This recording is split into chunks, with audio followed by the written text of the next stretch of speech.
Are your mind and body connected? Ready to get positively inspired?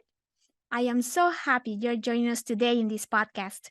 Every week, we dive into meaningful topics with two special episodes.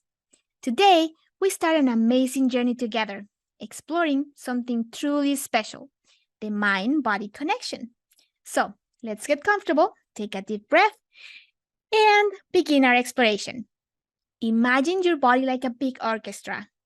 Each part of your body is like a different instrument. Some parts are like strings that play deep, beautiful sounds. Others are like flutes, light and airy. Then there's your heart, like steady beat of the drums. And who do you think is the conductor leading this amazing orchestra? It's your mind, your thoughts, feelings, and how you see the world. They are all like the conductor's baton, guiding how our body feels and works. In our lives, sometimes this orchestra doesn't play as smoothly as it could. We might feel sad, worried, or stressed when this happens, like the instruments are out of tune. They don't sound their best. This is where mindfulness can help. Mindfulness is like a music lesson for your mind and body. It teaches them to work together better. It's about being fully there in this moment, noticing that what we're feeling and thinking, but not getting caught up in it.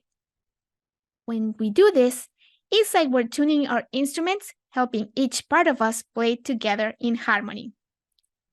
Think about a time you felt really worried or scared. Your heart might have beat fast, like the drums in our orchestra playing really loud. Or when you're happy, it's like violins playing a sweet, cheerful tune. This is the mind-body connection. How what we think and feel changes how our body works. In this episode, we'll learn how to be like a great conductor for our body's orchestra. We'll explore how being mindful, paying attention to now with kindness and curiosity can make a big difference. We can learn to notice our thoughts and feelings, just like listening to each instrument, and gently guide them so that everything works together beautifully. It's a wonderful journey, and I'm so excited to be sharing it with you. As we go on, remember, it's not about making everything perfect. It's about understanding and caring for all parts of ourselves so that we can feel better, healthier, and happier.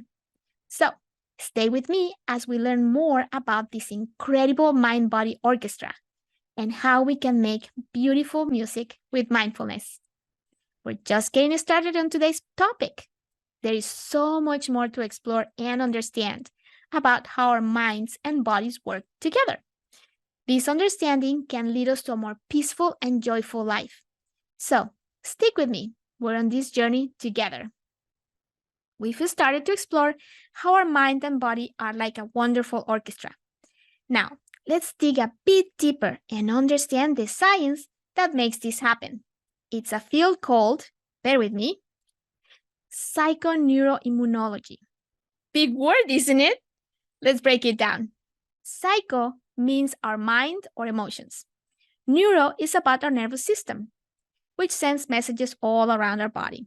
And immunology is about our immune system, which keeps us healthy. So, psychoneuroimmunology is about how our thoughts and feelings can actually influence our health. Think about a time when you were really excited about something. Maybe it was a holiday or your birthday. Did you notice how you were jumping around full of energy? That's because happy, exciting thoughts were telling your body to be energetic and lively.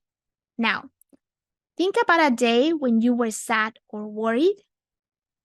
You might have felt tired or even had a stomachache. That's because our emotions, like worry or sadness, can attach how our body feels and works. It's all connected.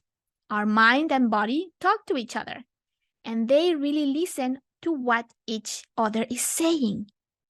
Mindfulness and its role in healing is knowing that our mind and body are so closely linked, how we can use this to feel better and healthier.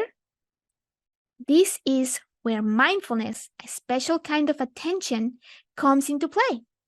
Mindfulness is about being fully here in this moment and noticing that we're feeling or thinking without judging. It is that good or bad. It's been practiced by people for thousands of years, and now even doctors and scientists say it's a good way to take care of our health. Let's think about how this works. Imagine you're holding a remote control. With mindfulness, we can switch channels from stressful or sad thoughts to more peaceful, calm ones. This doesn't mean we ignore our problems. Rather, we learn to look at them in a new way. Mindfulness helps in reducing stress, managing our emotions, and even makes us more aware of our body. For example, if you're feeling anxious, mindfulness can teach you to take it slow, deep breaths, and calm down your beating heart. It's like giving a soothing, peaceful direction to that orchestra we talked about. And when your mind is calmer and happier, our body feels better too. Mindfulness isn't just about sitting quietly. It's a tool we carry with us all the time. We can use it while eating, walking, or even doing chores.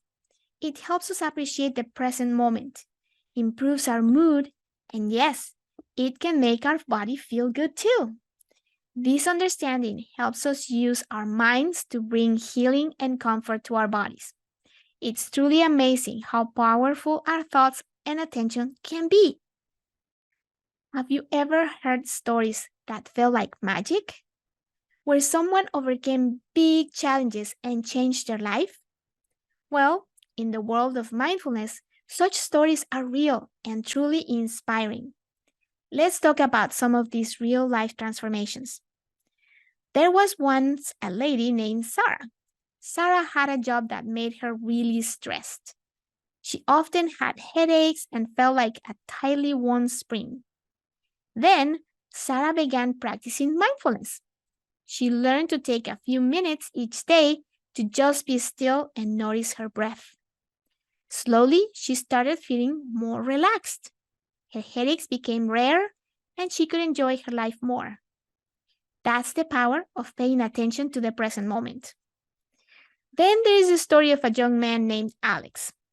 Alex was worried about the future, making it hard for him to focus in his studies. When he learned about mindfulness, he started taking short breaks to just sit quietly and feel the air coming in and out of his nose. Guess what? His concentration improved, and so did his grades. More importantly, Alex found a new sense of calmness and confidence. These stories and many others shows us that no matter who we are or what we do, mindfulness can bring positive changes in our lives. It's not just about sitting with our eyes closed. It's about changing the way we see and respond to the world. This change can lead to a happier and healthier life. Now, you might wonder, how can I start this magical journey of mindfulness? Let's explore some simple yet powerful techniques. First, there is mindfulness meditation. It's simple. Just sit in a comfortable place, close your eyes, and that's if you like, and pay attention to your breath. Breathe in, breathe out, and notice how it feels. If your mind starts to wander to other thoughts, that's okay. Gently bring your attention back to your breath. Even a few minutes of this every day can make a big difference. Another amazing tool is the body scan exercise. Lie down or sit comfortably, then slowly move your attention from the top of your head down to your toes. Notice how each part of your body feels. Is it tense or relaxed, warm or cool? You don't need to change anything, just notice. This helps us connect with our body and teaches us to be present. Finally, we can weave mindfulness into our daily activities. When eating, pay attention to the taste, texture, and smell of your food. When walking, notice how your feet feel on the ground. Or what the day is like. These little moments of awareness can add up to big difference in how we feel throughout the day. Whether it's through meditation, a body scan, or mindful daily activities, these practices helps us tune into the present moment. They allow us to experience life more fully, more joyfully, and with a greater sense of peace. And remember, each step, even though small, on this journey of mindfulness can lead to big changes in how we feel inside and out. Sometimes, when we start something new like mindfulness, it's a little bit like learning to ride a bike. We might wobble, fall, or think we can do it. Let's talk about these bumps on the mindfulness path and how to keep going. One common bump is when people think mindfulness means having a blank mind. But just like the sky always has some clouds or birds flying, our minds also has thoughts, feelings, and images passing through. Mindfulness isn't about emptying your mind. It's about noticing what's happening in there without holding on too tightly. Another hurdle can be feeling like we're not doing it right. Maybe you're sitting to meditate and getting distracted and you think, this isn't working for me. But guess what? Noticing you're distracted is a part of mindfulness too. It's all about returning your focus gently and without judgment. Each time you do that, it's like a little victory. And then there are the times when life gets really busy or tough and our mindfulness practice seems to slip away. We might think, I've missed so many days, it's too hard to start again. But mindfulness is always just a moment away. You can restart anytime, even if it's just for a minute. Remember, it's okay to start small. Overcoming these barriers is about patience, kindness towards yourself, and remembering that each moment is a new chance to be mindful.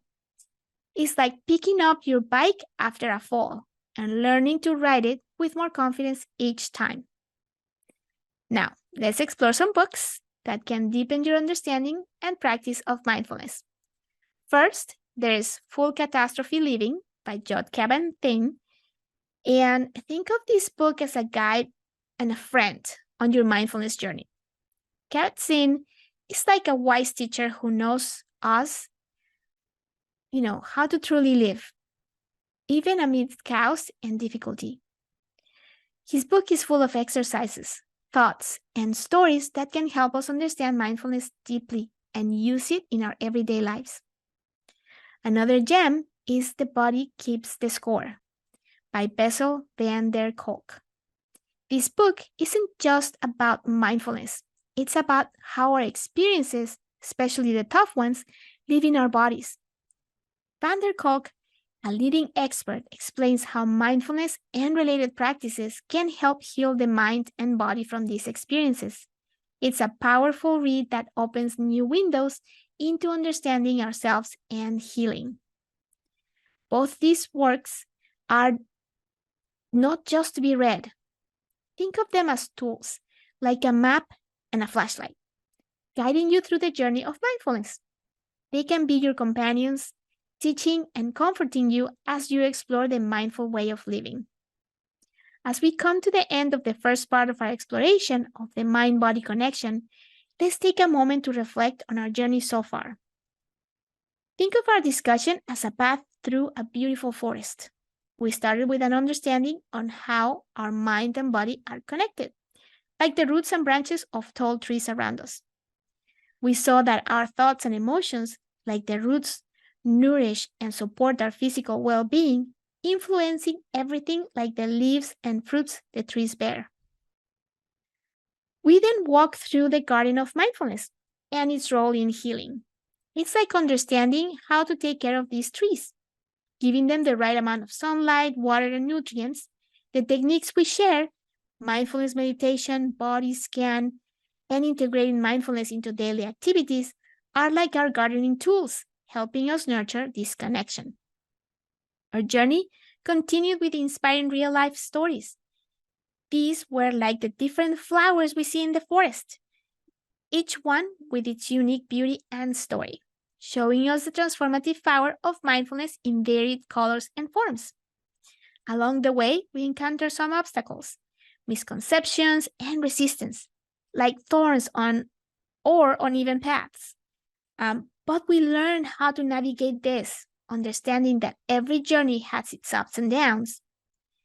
And we didn't walk this path alone. We had guides in the forms of books like Full Catastrophe Living and The Body Keeps the Score, lighting our way and giving us deeper insights into the healing journey of mindfulness. As we wrap up this part of the series, remember, the journey towards mindfulness isn't about reaching a final destination. It's a continuous path full of discovery and growth. Every step you take, every moment of awareness adds to this journey. I encourage you to use the tools and insights we've shared. Try out the techniques and see how they resonate with your own mind and body. I know there are many choices out there, and I know your time is valuable, so thank you so much for deciding to spend your valuable time with me. I will continue sharing wonderful mindfulness techniques with you so we can all live more fulfilled and mindful lives together. And now, as we look forward to the next part of our series, we are ready to delve even deeper. In our upcoming episode, Deepening the Practice and Embracing Healing, we'll explore more advanced practices and strategies. We'll learn how to strengthen our body-mind connection further, enabling profound healing and transformation. We'll uncover ways to integrate these practices into our lives for lasting impact, navigating life's challenges with mindfulness and grace. So, stay tuned for Thursday's episode. Together, we'll continue enriching our lives with wisdom, healing, and peace. Remember, every step on this path is a step towards a more mindful, healthy, and harmonious life. Until next time, stay mindful and keep exploring the wonderful connection between your mind and body. See you on Thursday. Live on purpose.